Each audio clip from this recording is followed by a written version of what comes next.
नमस्कार, मैं हूं कंचना झा। आप देख रहे हैं हिमालनी टीवी यूट्यूब चैनल और मैं कुछ विशेष बातों में प्रवेश करूं इससे पहले आज मैं चाणक्य के बारे में कुछ बात करना चाहती हूं। क्या कहती है चाणक्य की नीति देश के अभिभावक या कहें प्रधानमंत्री को लेकर? चाणक्य नीति जो चाणक्य द्वारा रचित एक महत्वपूर्ण ग्रंथ है, उसमें राजा, आज के संदर्भ में प्रधानमंत्री या राष्ट्र प्रमुख की भूमिका को अत्यंत गंभीर, उत्तरदायीपूर्ण और नैतिक दृष्टिकोण से देखा गया है। चाणक्य नीति और उनके ग्रंथ, अन्य ग्रंथ जैसे अर्थशास्त्र में देश के शासक की भूमिका के बारे में स्पष्ट दिशा निर्देशन दिए गए हैं। आइए आज बात करते हैं चाणक्य के अनुसार देश के प्रधानमंत्री या अभिभावक की क्या भूमिका होनी चाहिए।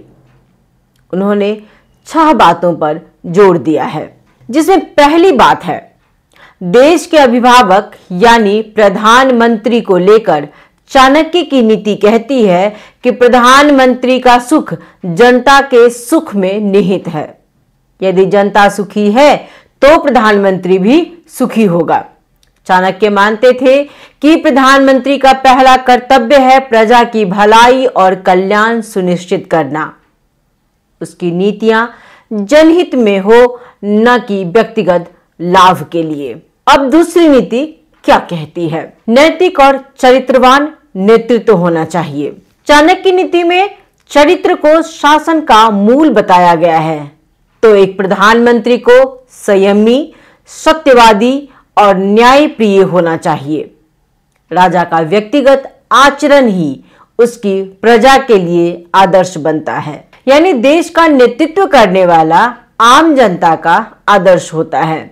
इसलिए उसके कहने का, उसके बोलने का, उसके सोचने का, उसके नीति नियमों का लोग पालन करते हैं। वो अपने देश के प्रधानमंत्री को हमेशा अपने आदर्श के रूप में देखना चाहते हैं। आम जनता चाहती है कि जब उसका प्रधानमंत्री खड़ा हो तो उसमें इतनी शक्ति हो कि सब नतमस्तक हो जाए, लेकिन क्रूरता के कारण नहीं, वरन उसके स्वाभिमानी होने के कारण, उसके राष्ट्रहित और जनहित के कारण। अब चाणक्य की तीसरी नीति क्या कहती है? चाणक्य की तीसरी नीति कहती है कि प्रधानमंत्री को चतुर, दूरदर्शी और राजनीतिक रूप में सजग होना चाहिए। उसे देश की आंतरिक और बाह्य परिस्थितियों को समझकर निर्णय लेना चाहिए। जो संकट में भी धैर्य न खोए और सही निर्णय ले सके, वही श्रेष्ठ अभिभावक होता है। और प्रधानमंत्री को देश के अभिभावक के रूप में देखा जाता है। जो मुश्किल समय में अपनी जनता के साथ न खड़ा हो, वह अच्छा अभिभावक नहीं कहलाता है। जनता के दुख में दुखी होना, अपनी जनता की चिंता करना अच्छे प्रधानमंत्री की पहचान है। चाणक्य की चौथी नीति कहती है कि प्रधानमंत्री को एक सक्षम प्रशासनिक ढांचा बनाना चाहिए, जिसमें भ्रष्टाचार न हो और हर अंग यानी कि सेना, वित्त और न्याय आदि ठीक से काम कर सके। चाणक्य ने अपनी नीति में स्पष्ट किया है कि प्रशासन में प्रधानमंत्री अपने मंत्रियों पर खास नजर रखें ताकि वो जनता को परेशान न कर सके। अपने अगल बगल में ऐसे व्यक्तियों का चुनाव करें जो उन्हें सही समय पर सही निर्देश दे सके। जब वो कोई नीति नियम बनाए तो अपनी जनता का खास ध्यान रखें। प्रधानमंत्री को हमेशा इस बात का ध्यान रहे कि उसे उसकी स्वार्थ पूर्ति के लिए नहीं चुना गया है। उसे जनता ने यह कुर्सी इसलिए दिया है कि वह उसकी सुख में साथ दे सके, उसके दुख में साथ दे सके। यह उसकी नैतिक जिम्मेदारी बनती है कि वो अपनी जनता का ध्यान रखे। और पांचवी और सबसे अहम जो मुझे लगता है नीति है कि आलोचना को स्वीकार करना और सुधार करना। उसमें जो व्यक्ति अपनी आलोचना सुनकर भी क्रोधित नहीं होता, वही सच्चा अभिभावक कहें या कहें कि प्रधानमंत्री होता है। अपनी आलोचना को सुनकर उससे सीखना, जनता क्या चाहती है इस बारे में सोचना, ये प्रधानमंत्री का काम होता है। चाणक्य मानते थे कि एक अच्छे शासक को जनता की आवाज सुननी चाहिए और अपने दोषों में सुधार करना चाहिए। छठी नीति कहती है कि राज्य के हित में कठोर निर्णय लेने की क्षमता प्रधानमंत्री में होनी चाहिए। राजा को न्याय करते समय अपने रिश्तों, भय और लोभ से ऊपर उठकर निर्णय लेना चाहिए। चाणक्य मानते थे कि राष्ट्र हित में कठोर कदम उठाने पड़े तो प्रधानमंत्री को संकोच नहीं करना चाहिए। और अब मैं इस चाणक्य नीति को जोड़ रही हूं नेपाल की राजनीति से, नेपाल के प्रधानमंत्री ओली से। ये हमने जितने भी गुण गिनवाए या जितने भी गुण पढ़े, इन सब का अनुसरण अगर करें और देखें हमारे प्रधानमंत्री में वो कितने गुण मिलते हैं। कुछ दिन पहले प्रधानमंत्री ओली ने एक अभिव्यक्ति दी थी जिसकी आजकल बहुत ज्यादा चर्चा हो रही है।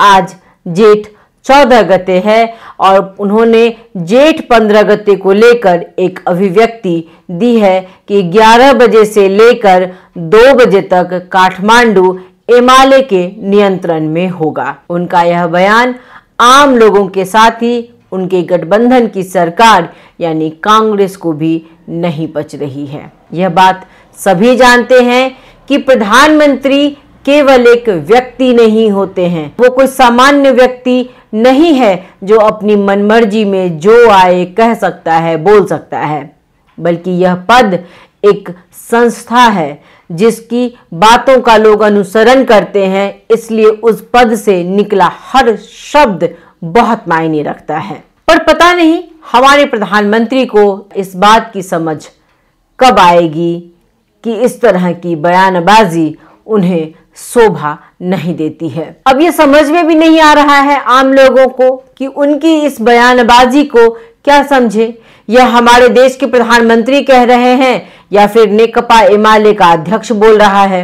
अब जेठ 15 गते को राजावादियों द्वारा आंदोलन किए जाने की बात है, तो उस आंदोलन को लक्षित करते हुए उन्होंने अपने कार्यकर्ताओं को तैयार रहने का निर्देशन दिया है। उन्होंने कहा है कि निर्देशन बाद में आएगा, आप जो चाहें करें, आप तैयार रहें। उन्होंने कहा कि 15 गते को 11 बजे से लेकर 2 बजे तक काठमांडू एमएलए के कब्जे में होगा।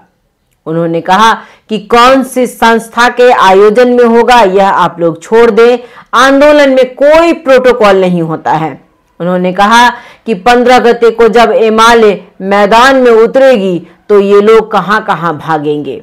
आम जनता इस बात को लेकर के बहुत चिंतित है। वो कह रही है कि इस तरह की बयानबाजी एक अभिभावक को, एक प्रधानमंत्री को बिल्कुल शोभा नहीं देता है। वो खुद तो हंसी का पात्र बनते ही हैं, अपनी पार्टी को भी उन्होंने हंसी का पात्र बना दिया है। यह सच है कि पार्टी के भीतर भी लोग उनसे नाराज हैं, उनकी बयानबाजी के खिलाफ हैं, लेकिन बोलता कोई नहीं है। इसलिए चाणक्य नीति कहती है कि अपने प्रशासन में, अपने मंत्रालय में जिन व्यक्तियों का आप चुनाव करते हैं उस समय संभल कर चुनाव करें, ताकि सही समय पर सही नीति का लोग प्रयोग कर सके, आपकी आलोचना कर सकें, आपको बता सकें कि क्या सही है और क्या गलत है। लेकिन हम उस देश में रहते हैं, हम उस देश के वासी हैं जहां किसी तरह की किसी में कोई सोच नहीं है, कोई दूरदृष्टि नहीं है, क्योंकि उनके खिलाफ वहां कोई कुछ बोलता ही नहीं है। सब बस उसकी हाँ में हाँ मिला रहे हैं। उन्हें लगता है कि लोग उनकी वाहवाही और प्रशंसा करते हैं। ये जो हमारे प्रधानमंत्री का बड़बोलापन है, उसे लेकर गठबंधन की सरकार यानी कांग्रेस जो उनके साथ है, वहां भी भीतरी द्वंद्व चल रहा है। वहां भी बहुत से ऐसे नेता हैं जो उनके बयानबाजी से परेशान है, लेकिन कांग्रेस चुप है, देववाद चुप है, तो सब चुप है। लेकिन डॉक्टर शेखर कोइराला ने कहा कि प्रधानमंत्री जैसे संवैधानिक पद पर बैठे व्यक्ति द्वारा गैर राजनीतिक और टकराव की भाषा का प्रयोग किया जाना गंभीर विषय है और इस पर कांग्रेस द्वारा आधिकारिक रूप से कोई प्रतिक्रिया नहीं देना भी बहुत ही आश्चर्यजनक है। उन्होंने कांग्रेस नेतृत्व से सवाल किया कि ऐसी कौन सी मजबूरी आ गई है कि प्रधानमंत्री चाहे जो भी करें, कांग्रेस उन्हें लगातार छूट देती रहे। डॉक्टर कोइराला ने यह चिंता व्यक्त की कि हाल के दिनों में कांग्रेस अपनी सैद्धांतिक मौलिकता खोती जा रही है और उन्होंने पार्टी के भीतर गंभीर आत्म मंथन की आवश्यकता बताई। इसी तरह प्रधानमंत्री केपी शर्मा ओली द्वारा अराजकता फैलाने वाले तरीके से दिए गए बयान पर राष्ट्रीय मानवाधिकार आयोग ने चिंता व्यक्त की है। एक प्रेस विज्ञप्ति जारी करते हुए आयोग ने इस पर गंभीर आपत्ति जताई है। प्रधानमंत्री ओली द्वारा मुठभेड़ की स्थिति उत्पन्न कर सकने वाले बयान को राष्ट्रीय मानवाधिकार आयोग ने चिंताजनक अभिव्यक्ति कहा है। आयोग का कहना है कि इस प्रकार की अभिव्यक्तियां संविधान प्रदत्त नागरिकों के शांतिपूर्ण प्रदर्शन के अधिकार में बाधा बन सकती है। प्रधानमंत्री जैसे जिम्मेदार पद पर बैठे व्यक्ति से इस तरह का बयान लोकतांत्रिक मूल्यों और मानवाधिकारों की भावना के विपरीत है। इसी तरह राजावादी आंदोलन का नेतृत्व कर रही राष्ट्रीय प्रजातंत्र पार्टी ने मानवाधिकार संगठनों और अंतर्राष्ट्रीय समुदाय से स्थिति पर निगरानी रखने की अपील की है। वहीं नेपाल पुलिस ने कहा है कि पिछले अनुभवों की समीक्षा कर सुरक्षा व्यवस्था को वह सुदृढ़ बनाएगी।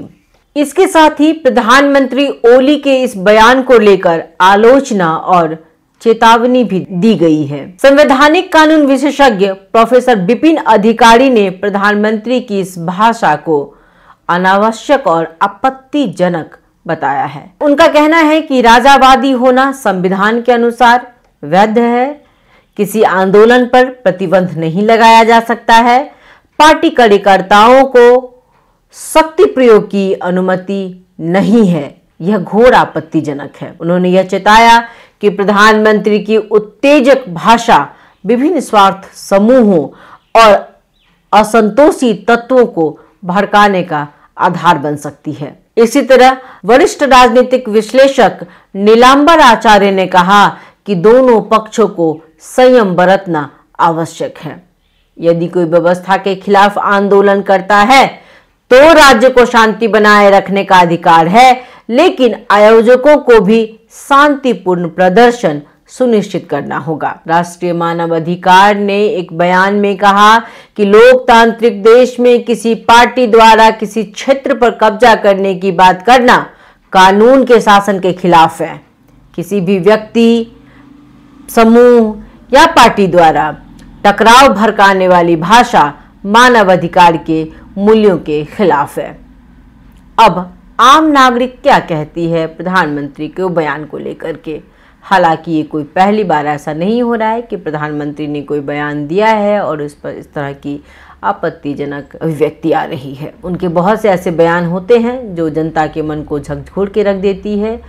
और अब जनता क्या सोचती है? जनता के मन में है कि हमारे प्रधानमंत्री जो हैं वो मीडिया में बने रहना चाहते हैं, उनके बारे में चर्चा हो यह उन्हें बहुत प्रिय है और इसीलिए समय समय पे वो कुछ अनाप शनाप बोलते रहते हैं। जब 2-4 दिन वो मीडिया में नहीं आते हैं, उनका नाम नहीं लिया जाता है, तो वो कुछ न कुछ ऐसा जरूर बोल जाते हैं ताकि सभी का ध्यान उनकी बातों में उलझ जाए और लोग उनकी बातों को लेकर के, उनके बयान को लेकर के, उनके व्यक्ति को लेकर के चर्चा करने लगे। एक बात गौर करने वाली है कि जब जब सभी दलों ने संसद अवरुद्ध करने की बात कही हो या फिर कोई भ्रष्टाचार की बात हो, अख्तियार की बात हो, तो लोगों का ध्यान भटकाने के लिए वो इस तरह की हरकत कर जाते हैं और इस बार भी यही हुआ है।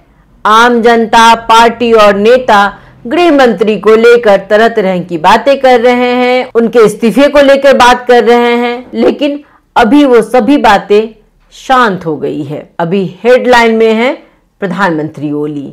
मैं अंत चाणक्य नीति से ही करूंगी। नीति अनुसार एक आदर्श अभिभावक को प्रधानमंत्री को त्यागी, कर्मशील और जनता के प्रति समर्पित होना चाहिए। आज का प्रधानमंत्री उस राजा का लोकतांत्रिक संस्करण है जिसे केवल सत्ता नहीं सेवा का अवसर मिला है। यदि प्रधानमंत्री चाणक्य नीति का अनुसरण करें, नैतिकता, जन कल्याण, कुशल प्रशासन, आत्मनिरीक्षण, साहसिक निर्णय और दूरदर्शिता, तो राष्ट्र न केवल समृद्ध बनेगा बल्कि सुरक्षित, न्यायपूर्ण और आत्मनिर्भर भी होगा।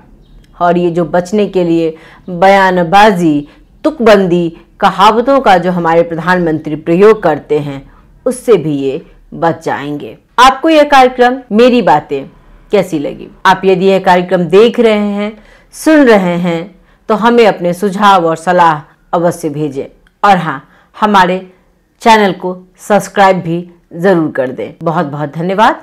नमस्कार।